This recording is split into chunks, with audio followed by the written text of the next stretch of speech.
A'udzubillahi minasyaitonirrajim. Bismillahirrahmanirrahim.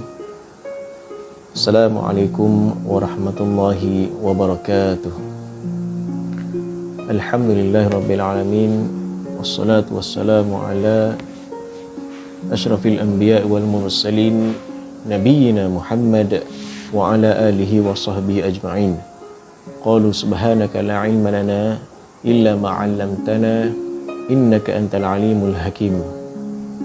Alhamdulillah, kita masih lagi diberi nafas dan diberi kesihatan untuk kita meneruskan ibadah puasa kita pada hari ini. Hari ini adalah hari yang ke-13 kita berpuasa dan masih berbaki banyak hari lagi untuk kita lipat kali gandakan amalan ibadah kita. Jadi jangan kita sia-siakan atau biarkan hari-hari di bulan Ramadan ini berlalu pergi dengan begitu sahaja tanpa kita melipat gandakan amal ibadah kita,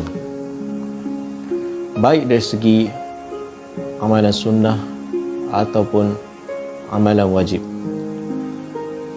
Oleh kerana itulah bulan Ramadan ini orang selalu sebut adalah bulan ibadah. Kerana apa? Kerana bulan inilah seluruh manusia di pelosok dunia berebut-rebut untuk melakukan ibadah kepada Allah Subhanahu wa taala. Dan alhamdulillah, kita sekarang ini berada di zaman endemik yang mana segala SOP telah pun berubah dan diringankan. Jadi apabila SOP ini diringankan, tidak menjadi alasan lagi kepada kita untuk meneruskan ibadah. Kalau dahulu kita dihidangkan dengan SOP yang mana SOP itu banyak mengekan kita untuk melakukan ibadah seperti solat tarawih di masjid. Jadi lakukanlah ibadah sebanyak yang mungkin. Berabdilah kepada Allah Subhanahu wa taala dengan sebenar-benarnya. Pengabdian yang sebenar ialah buat apa yang Allah suruh dan tinggalkan apa yang Allah larang. Para pelajar sekalian, kita di bulan Ramadan ini sebaiknya sama-sama rebut, lakukanlah ibadah sebaiknya. Tidak kiralah ibadah itu ibadah yang wajib mahupun amalan-amalan sunat. Kita dituntut memperbanyakkan amalan-amalan sunat di samping tidak meninggalkan amalan-amalan wajib, dengan harapan amalan sunat itulah melebihkan timbangan kita di akhirat kelak, insya-Allah. Bulan Ramadan juga disebut sebagai bulan mujahadah.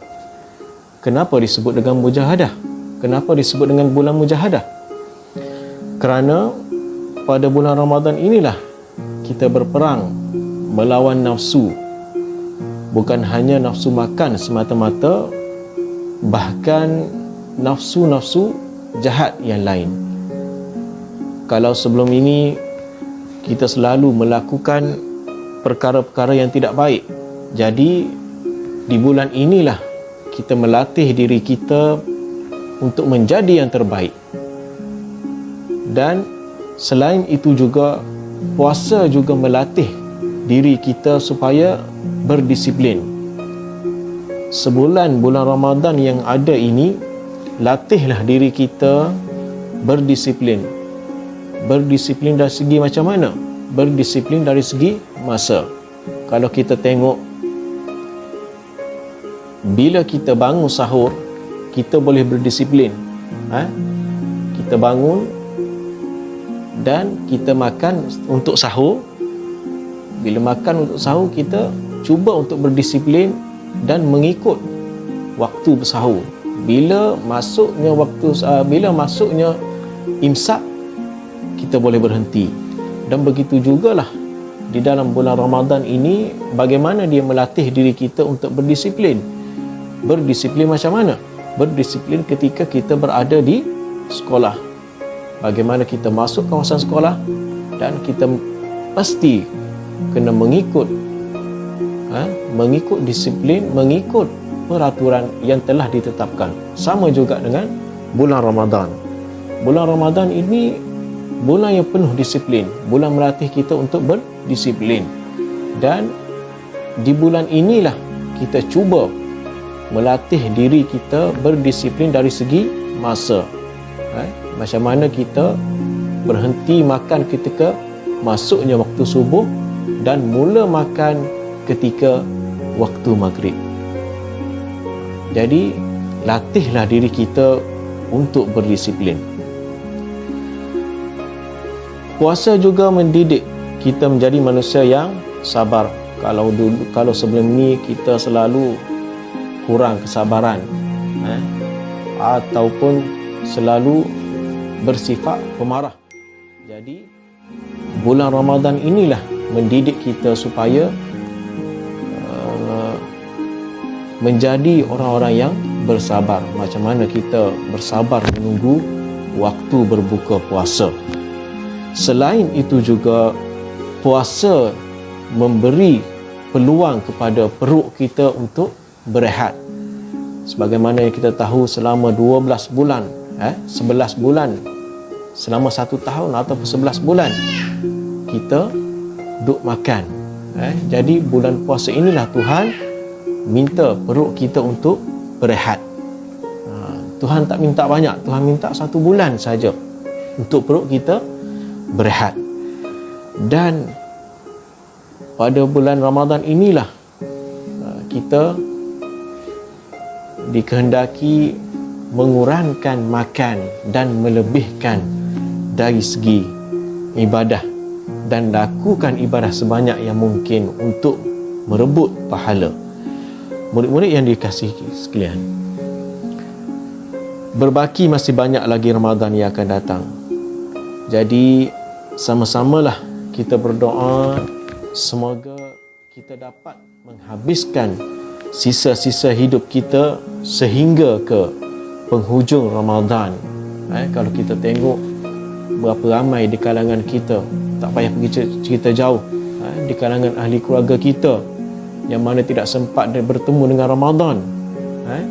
Jadi kita berdoa supaya kita yang hidup ini sempat menghabiskan waktu Ramadan kita ini sehingga ke akhir Ramadan, dan berdoalah supaya kita bertemu dengan Lailatul Qadar. Berdoa semoga kita dapat menghabiskan sisa-sisa kita di bulan Ramadan ini. Jadi bulan Ramadan ini terlalu banyak kelebihannya. Dan kalau kita tengok di sekeliling kita, ada yang telah pergi belum sempat dengan Ramadan, sampai-sampai menangis di dalam kubur, menangis di dalam kubur, minta Tuhan hidupkan kembali supaya dapat melakukan ibadah di bulan Ramadan. Jadi kita bersyukur kerana kita masih lagi diberi peluang dan masih lagi diberi nafas untuk kita melakukan, untuk kita hidup dan melakukan ibadah di bulan Ramadan. Berdoalah supaya kita sempat membuat ibadah di akhir 10 Ramadan nanti, insya-Allah. Jadi sekadar itu sajalah daripada saya, insya-Allah.